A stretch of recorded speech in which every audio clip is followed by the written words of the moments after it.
Hoy mga ka-good time, nandito na naman tayo at sa nakita naman sa ating intro, nandito tayo sa Ronald Reagan Presidential Library sa may Simi Valley, dito sa may California.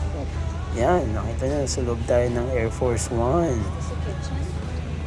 Yan, nakita nyo kanina yung cockpit. Yan, si Mrs. nag-observe, titingin.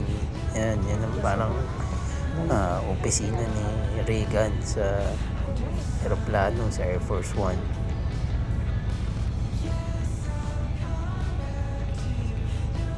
Ayos, no? Talagang naka-customize para sa presidente nila ang aeroplano. Ang galing. Ayan, lakad-lakad lang. Tingnan ulit sa may likod, isa pa niyang pisina. Parang alam ko meron din kama dyan eh. Walang napansin kung saan dahil hindi pwede pasukan yung loob. Ito para sa staff niya siguro. Yan, pasok lang. Lakad-lakad lang. Ito, baka sa mga secret service niya o sa general. Hello. Yan. Yan yung dalawang nagbabantay. Kung naglalakad ako dyan, awkward. Parang tinignan nila ako na para akong baliw. Yan, ito ata sa mga media. Parang alam ko merong pwesto yung media para dyan eh, sa Air Force One. Ito siguro yun.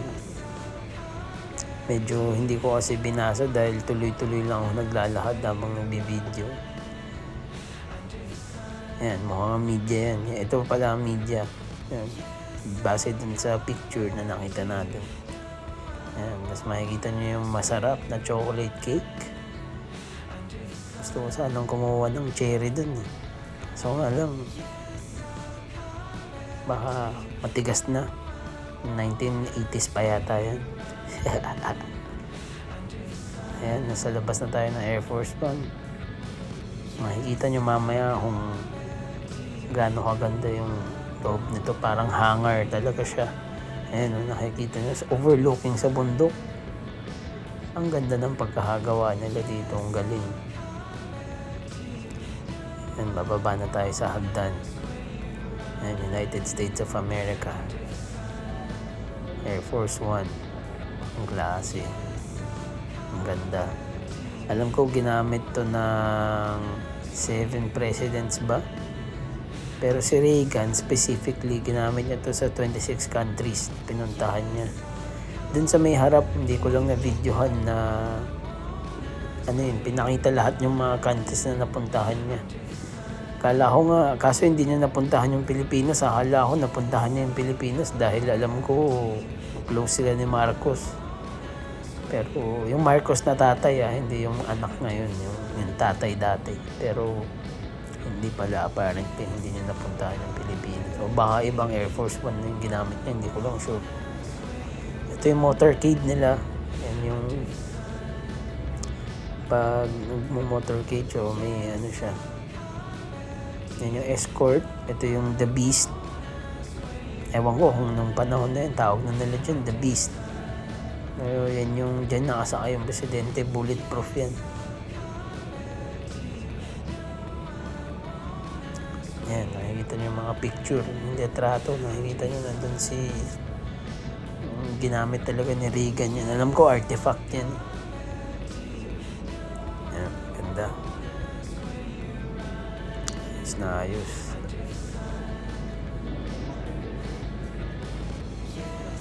Ito yung convoy niya sa harap.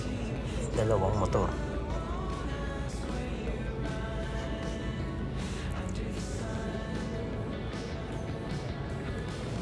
Ayos ang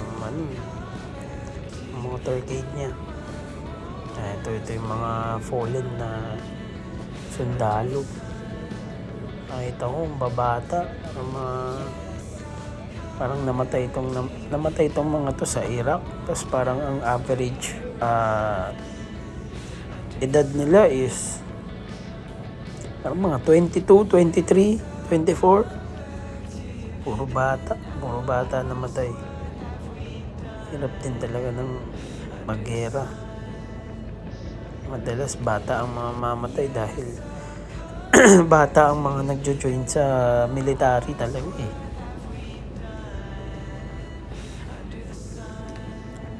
Ayan, ayos na ayos. Ito nyo, yan yung Marine One. Mamaya bababa tayo dyan. Ito nyo yung view. Napakaganda ng view niyan, lalo na sa personal. Ang ganda. Meron pa yung parang cross dun sa may bandang kanan eh. Mamaya siguro makuhaan ko yun. Nakita nyo yung storya ng mga sundalong namatay. Ayan, pababa na tayo. Hintay muna natin si Mrs. kasi nauna ako. Nandun pa siya sa Air Force One. Nagtitingin-tingin. Ayan, ganda ng bundok. Ganda ng view. Ito na, sulot na tayo ng Marine One. Nasama na si Mrs. Ayan, kaway-kaway. Baka ma-stroke. Itong Marine One, no, yung loob, medyo may amoy na siya siguro sa katagalan. Siguro yung leather or yung mga material na nandyan, medyo mabaho yung loob. Kaya lumabas na ako agad kasi nakaka-suffocate. Ayan, yun yung labas. Pero ang laki niyang helicopter. Tsaka may alam ko equipped yan with konting artillery pang defense in case na biglang sugurin yung presidente ng Amerika habang nakasakay dyan. Yan. Punta tayo dyan sa may lalabas tayo dyan maya. Yan. Yan yung Air Force One. Ang galing kung paano nila nilagay. Pinakita dyan. May picture dyan kung paano siya dinismantle at paano siya nilagay dyan sa loob. Totoong eroplano kasi yun. Pati yung Marine One, pati lahat yung mga motorcade kanina. Pinakita yan dyan kung paano siya. May mga in-explain nila kung paano yan nilagay sa loob niyan. Para talaga siyang ang gandang hangar. Ayan, lalabas na tayo. Ang ganda ng view. Medyo malamig-lamig. Clear skies. Ang ganda. Ayan, nakita nyo yung moon. Palabas na siya kasi hapon na yan. Ayan, ang ganda ng view.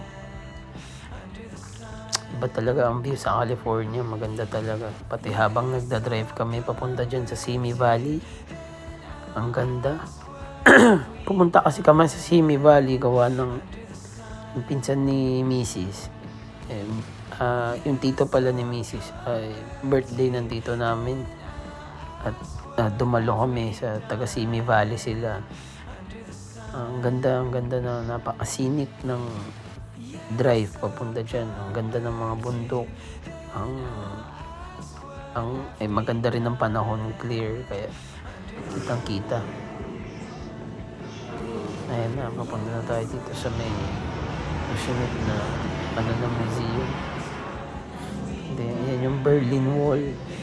Makikita nyo pumasok ako dun sa may ilalim niyan. Meron akong short video na in-upload din. Ibang POV sa video sa camera ni Mrs. Ayan, yung babae. Kaya ate. Ayos medyo cute ka.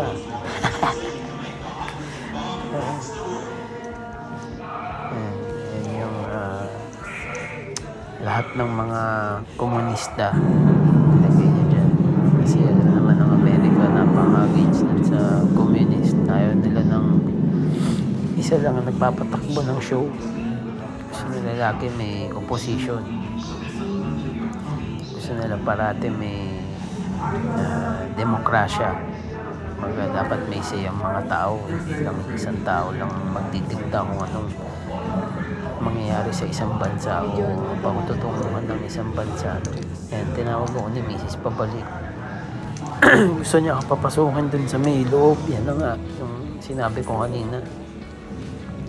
Ayan. Papasok ako. Masakit sa tuhod. Tanda na. Medyo madilim lang sa loob. So, apparently, ito yung ginawa nila nung may war dun sa may Germany. Kasi yung Berlin Wall, yan ang nag-divide sa east tsaka sa west side ng Germany, ang alam ko. So, yung mga tao, nag-dig sila ng tunnel para makatakas from, I'm not sure kung from east to west or west to east. Basta tungkol yan sa war, Berlin Wall. At si Ronald Reagan ang nagpababa niyan. Kaya historic sa kanya, kaya nandyan sa may presidential library niya. Kasi ano yan, historic moment. Ang alam ko panahon ni Hitler yan. Ayan si JFK. Ayan yung sa Cuba, nagkakaroon ng conflict ang Cuba at ng Cuba humahampi sa Russia. Ayan, sinusunod nila American flag, mga komunista. Ayan si Fidel Castro, si Gaddafi. Sa Iran yata yun. Ayan, lakad-lakad lang, tuloy lang sa ito. Maganda sana yung kaso ang hirap kuhaan dahil yung ilaw, yung camera hindi makuhaan ng maganda yung yung message. Yan, ito. Peace through strength. Yan talagang gusto ng Amerika. Somewhat ang Amerika, gusto nila sila yung power para kontrolado rin nila yung mga nangyayari sa buong mundo as in general. Pero somewhat may pagka komunista din yun. Gusto nila control na lang ano nangyayari, pero pinapakita nila na democratic. So, hindi mo talaga alam kung ano ang underlying na pakay. Pero okay naman, wala naman masama nangyayari. At least sa bansa kung saan ako nakatira, dyan sa atin sa Pilipinas. Siyempre dito sa Amerika, masarap talaga ang buhay nila. Free nga sila, land of the free. Pero sa mga bansang ginagera nila, hindi rin maganda. Ayan, yan yung mga iba't ibang bansa. Ayun, nahuli, Asia. May nakita ako dun pamilyar. Ayun, na-picture dito yung si Cory Aquino, naging presidente sa Pilipinas after ni Marcos Sr. Alam ko i-focus ko pa yun dun sa yung tungkol yan. February 25, birthday ko pa. Ayos. Ayan. Sabi, President Marcos to Hawaii to avoid civil war. So parang US na naman ng mabangong pangalan. Sila ang nagpa-exile kay Marcos para avoid civil war sa Pilipinas. Involved na naman sila, di ba? Gaya nga nasabi ko, gusto na lagi sila involved sa may iba't ibang bansa. Gusto na somewhat meron silang control. Ito yung mga summit, Geneva Summit, Washington Summit, Moscow Summit. Ito ang peace ng bakal sa 9/11. May na-retrieve sila, nilagay nila dito. Yan yung mga namatay, American heroes.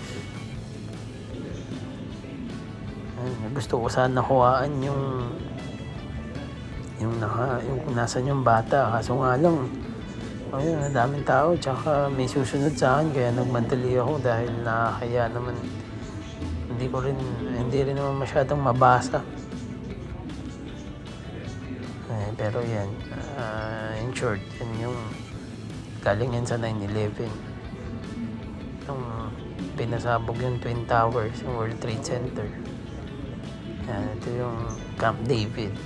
Diyan sila nagbabakasyon. Ang alam ko, kapag gusto mag-relax ng presidente o hindi ko alam kung meron silang day off, pero dyan sila sa Camp David.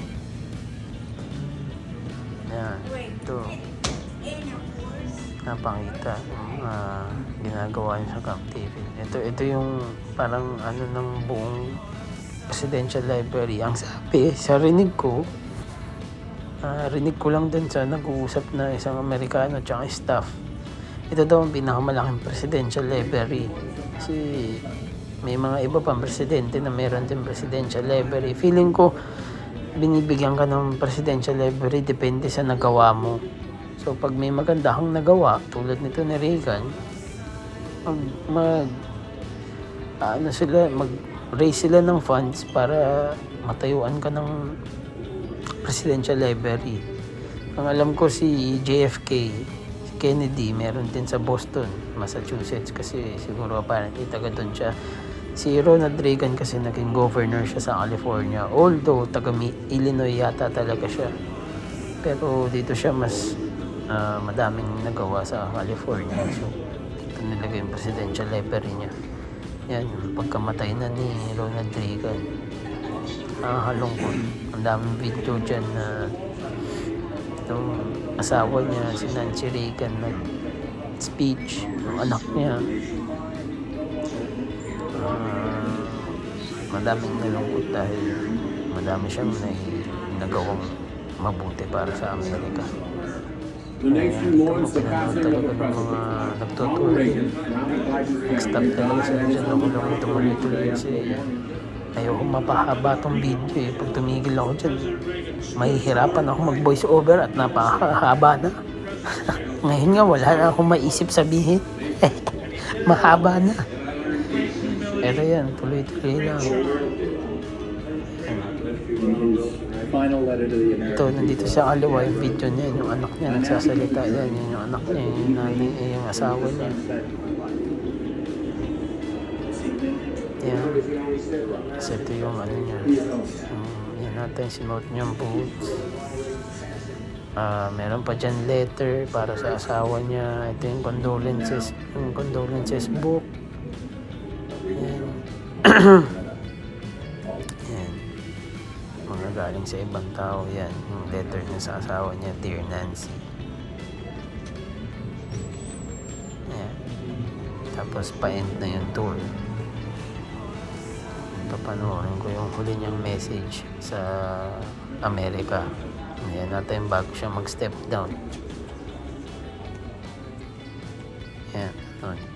Nanood ko. Tapos na-lockdown na tayo dito sa labas. Ayan, nasa labas na tayo. In-skip ko na yung museum kasi wala naman kayong makikita doon. Ayan, gusto ko lang ulit ipakita yung view sa labas nung Presidential Library. So apparently itong Presidential Library, kasi alam niyo naman dito sa, lalo na dyan sa bandang bundok ng mga California, talamak ang sunog. Lagi nagkakaroon ng brush fire dyan. So nakwento sa akin ng pinsan ni Hana, ni Mrs. na nung nagkaroon daw ng brush fire dyan sa may paligid nitong Presidential Library, dali-dali ang mga napatayin yung sunog. Galing pa sa mga ibang state, nagpuntahan lahat ng mga Bureau of Fire o mga fire truck dahil meron silang pinoprotektahan na mga artifacts ni Ronald Reagan na bigay pa ng mga galing pa mga ibang bansa na nandyan sa may nandito sa may Presidential Library niya. So kung masunog yun, malamang malaking halaga ng pera na syempre pera na donate, malamang sa government na yun, government property na yun, or Hindi ko alam paano ang ano nila setup, pero yun, sa madalit salita, pinoprotektahan talaga nila tong presidential library ni Reagan dahil malamang maraming malaking value ng mga gamit na nandyan na nilagay ng Reagan family. Ayan, yan pala yung stealth. Pinakaunang stealth sa Amerika. Ayan, makikita nyo pa mga ibang jet. May jet, may tangke. Kaso hindi na pwede bumaba dun eh. Kaya dyan na lang, sinumbo na lang yung tangke. Ayan, nakapark kasama yung mga kotse. Nasa parking lang. Ayan yung F-13 yata yun eh, na jet. Ayan, babalik na tayo kasi wala na. Yan ang tapos ng tour sa labas. Ayan si Mrs. Video lang din. Hindi ko alam kung saan niya gagamitin yan. Iba-vlog pa niya yan. Mukhang hindi. For her own purpose lang. Ito pala pinahiram lang. Pinahiram lang sa National Museum of sa Air Force. Ipapakita ko yung pinakaunang stealth. Ayan. Sabihin dyan, world's first operational stealth aircraft. Ayan. Nighthawk landing.